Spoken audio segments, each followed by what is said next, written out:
Welcome to our channel. నేను యజ్ఞమూర్తి. కల్కి tsunami June 27న release అయినటువంటి కల్కి 2898 ఏడి ప్రపంచవ్యాప్తంగా బాక్స్ ఆఫీస్ దగ్గర మునుపటి రికార్డుల్ని తుడిచిపెట్టే దిశగా ముందుకు దూసుకు వెళ్తూ ఉంది. ఇది ఏ స్థాయి విజయం సాధిస్తుంది అనేది ఇప్పుడే ఒక అంచనా వేయలేని పరిస్థితిలో ట్రేడ్ విశ్లేషకులు కూడా ఉన్నారు. సో ఫస్ట్ డే పరంగా చూసుకుంటే నార్త్ అమెరికాలో $5 మిలియన్ వసూలు చేసినటువంటి ఫస్ట్ డేనే సో ఆ ఘనత సాధించినటువంటి ఫస్ట్ ఇండియన్ మూవీగా నిలిచింది. సో ఓవరాల్గా చూసుకున్నప్పటికీ కూడా ప్రపంచవ్యాప్తంగా మొదటి రోజు 190 కోట్ల నుంచి 200 కోట్ల గ్రాస్ వరకు ఈ సినిమా వసూలు చేసే అవకాశం ఉందని చెప్పేసి ఏదైతే ముందుగా వేసిన అంచనాలు ఉన్నాయో వాటిని అందుకునే దిశగానే సినిమా పరుగులు పెడుతూ ఉంది. సో మనం నార్త్ అమెరికాకి సంబంధించి అది ఏ స్థాయి అంటే కేవలం ఇండియన్స్ మాత్రమే కాకుండా అమెరికన్స్, ఆ దేశంలో ఉండే మిగతా దేశాల వాళ్ళు కూడా ఆ సినిమా చూడటానికి థియేటర్ల వద్ద క్యూలు కడుతున్నట్లుగా మనకు సమాచారం అందుతుంది. సో అసలు దాని పర్ఫార్మెన్స్ ఎలా ఉంది బాక్స్ ఆఫీస్ దగ్గర అనేది ఇప్పుడు చూద్దాం. మనం స్క్రీన్ మీద ఫస్ట్ డే రికార్డులన్నీ మడత పెట్టేసింది. So north America box office పరంగా చూసుకుంటే ఫస్ట్ డే ఇండియన్ మూవీ రికార్డును బద్దలు కొడుతూ $5 మిలియన్ మార్కుని అది దాటేసింది. అందులో ప్రీమియర్స్ వాటా చాలా ఎక్కువ.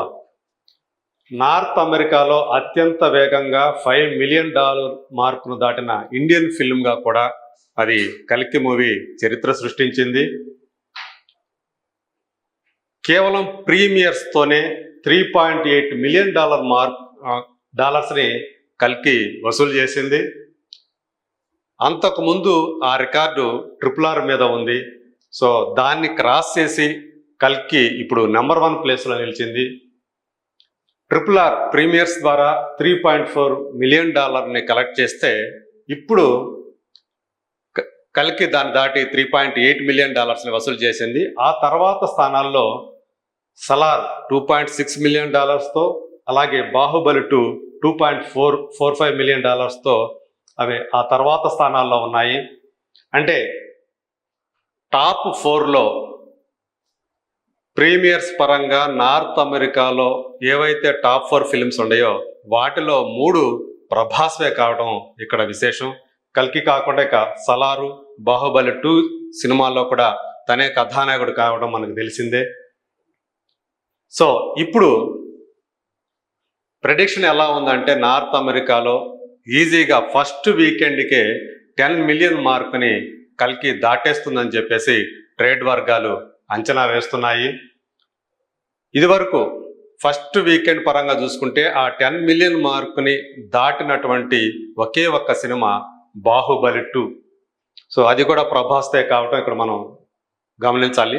సో ఈ విధంగా బాక్స్ ఆఫీస్ దగ్గర కేవలం ఇండియన్ బాక్స్ ఆఫీస్ దగ్గరే కాకుండా నార్త్ అమెరికా బాక్స్ ఆఫీస్ దగ్గర కూడా కల్కి అనేది ఒక సునామీ సృష్టిస్తూ ఉంది. ఏదైతే నాగ్ అశ్విన్ తన డ్రీమ్ ప్రాజెక్టుగా ఈ సినిమాని మనకు ప్రజెంట్ చేశాడు, అమితాబ్ బచ్చన్. సో ఆయన మనకు తెలిసినటువంటి మహాభారతంలో అశ్వత్థామ ఆ పాత్రను ఆయన పోషించారు. సో అప్పటి నుంచి ఆయన 6000 సంవత్సరాల పాటు కూడా జీవించే ఉన్నారు. ఎందుకంటే ద్వాపర యుగం దాటి కలియుగంలో కూడా జీవించి ఉన్నటువంటి మహాభారతం, వ్యాస మహాభారతం ప్రకారం నేను చెప్తున్నాను, జీవించి ఉన్నటువంటి వ్యక్తుల్లో అశ్వత్థామ ఒకరు. సో అలాంటి ఆ పాత్రని తీసుకొని ఒక సైన్స్ ఫిక్షన్ మూవీకి అంటే మహాభారతం కురుక్షేత్ర సంగ్రామానికి అక్కడ అశ్వత్థామకు శ్రీకృష్ణుడు ఇచ్చినటువంటి శాపం ఏదైతే ఉందో, నీకు చావు అనేది ఉండదు, కానీ బతికినంత కాలం గాయాలతోనే బతుకుతావు, బాధపడుతూ బతుకుతావు అని చెప్పేసి ఆయన శపిస్తాడు. దానికి ప్రాయశ్చిత్తం అడిగితే సో ఎప్పుడైతే కలియుగం అనేది చివరికి వస్తుందో, అంతమవుతుందో, అప్పుడు కల్కి రూపంలో నేనే దశావతారంలో వచ్చి విముక్తి కలిగిస్తానని చెప్పేసి ఆయన ఏదైతే చెప్పాడో దానినే ప్రారంభ సన్నివేశంగా తీసుకొని నాగ్ అశ్విన్ ఈ కథని తయారు చేసుకున్నాడు. అయితే యాక్చువల్గా కల్కి ఎన్ని భాగాలు వస్తుంది ఏంటి అనేది ఇప్పటిదాకా వాళ్ళు అధికారికంగా తెలియజేయాల. సినిమా చూసిన వాళ్ళకి చివరిలో మనకు కనిపించింది కల్కి సినిమాటిక్ యూనివర్స్ కంటిన్యూస్ అని చెప్పేసి ఆ ముగింపునిచ్చాడు. నిజానికి కల్కి 2898 ఏడీలో కల్కి పాత్రే మనకింతవరకు పరిచయం కాల. ఆ కల్కిని మోస్తున్నటువంటి తన గర్భంలో మోస్తున్నటువంటి సుమతి పాత్రలో దీపిక పడుకొనే చేశారు. సో ఆమె ఇంకా ఆ కల్కిని అంటే మహావిష్ణువు 10వ అవతారమైనటువంటి ఆ కల్కిని ఆమె ఇంకా ప్రసవించలేదు. సో అదంతా కూడా మనం సెకండ్ పార్ట్లో చూడబోతున్నాం అని చెప్పేసి మనకి అర్థమైంది. అలాగే ఏదైతే ప్రధాన విలన్ ఉన్నాడో ఈ సినిమాలో సుప్రీం యాస్కిన్, సో ఆ క్యారెక్టర్ని సో ఆయన అభిమానులు లోకనాయకుడిగా పిలుచుకున్నటువంటి కమల్ హాసన్ పోషించారు. కాకపోతే ఈ సినిమాలో ఆయన చాలా తక్కువ నిడివి ఉన్నటువంటి క్యారెక్టర్ ఆయన కనిపించడం, ఆయన బహుశా సెకండ్ పార్ట్లో ఆయనకి ఎక్కువ భాగం ఆ స్క్రీన్ స్పేస్ లభిస్తుందని చెప్పేసి మనం నమ్మవచ్చు. అలాగే ఆ పాత్రకి కథానాయకులు అనేటువంటి అశ్వత్థామ, అలాగే భైరవ పాత్ర చేసినటువంటి ప్రభాస్, వీళ్ళ మధ్య విలన్కి హీరోకి మధ్య క్లాష్ అనేది ఈ సినిమాలో మనం చూడాల. సుప్రీం యాస్కిన్ కమాండర్ అయినటువంటి మనస్ అనే ఆ వ్యక్తితోటే నిజానికి అతను సెకండ్ విలన్ అనుకోండి. బెంగాలీ యాక్టర్ అయినటువంటి శాశ్వత చటర్జీ ఆ క్యారెక్టర్ని చాలా ఇంప్రెసివ్గా సో ఆ క్యారెక్టర్ని పోషించారు. ఆయనకి ఈ అశ్వత్థామ భైరవ్కి మాత్రం క్లాష్ ఈ సినిమాలో క్లైమాక్స్లో చూసాం. సో ఇది ఏదైతే సినిమాలో చూపించారో శంబల అనే ఆ ప్రాంతం, సో అక్కడ ధర్మం 4 పాదాల నడిచేటువంటి ఆ ప్రాంతం, సో దాన్ని నాగ్ అశ్విన్ చూపించిన విధానం ఏదైతే ఉందో ఒక విజువల్ బ్యూటీ, ఒక విజువల్ వండర్, ఒక విజువల్ ఎక్స్ట్రా వేగాంజా, ఇట్లా ఏ పదాలైనా చెప్పుకోవచ్చు. విజువల్గా అంత గొప్పగా ఈ సినిమాని ఆయన ప్రజెంట్ చేశారు. అంటే ఇప్పటివరకు మనం బాహుబలి 2ని, లేకపోతే RRR సినిమాల్ని, లేదా మగధీర, ఈగ ఇట్లాంటి రాజమౌళి డైరెక్ట్ చేసినటువంటి సినిమాల్ని, అలాగే కొత్తగా మణిరత్నం ఏదైతే ఈ మధ్యకాలంలో తీశారో పొన్నియిన్ సెల్వన్, సో ఈ సినిమాల్ని ఒక విజువల్ వండర్స్గా మనం చెప్తూ ఉన్నాం. అలాగే గ్రాఫిక్స్ని బాగా యూటిలైజ్ చేసుకున్నటువంటి సినిమాలుగా మనం చెప్పుకుంటున్నాం.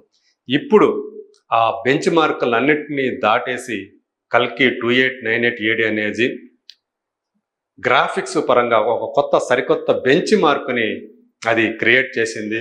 సో ఇదే ఇప్పుడు ఈ సినిమా అక్కడక్కడ కొంతమంది ఫస్ట్ హాఫ్ అనేది మైనస్ అయింది ఈ సినిమాకి, లేకపోతే స్క్రీన్ ప్లే పరంగా ఫస్ట్ హాఫ్ కూడా చాలా బాగా ఉన్నట్లయితే ఇంకో స్థాయిలో ఉండేదని చెప్పేసి చెప్తున్నారు.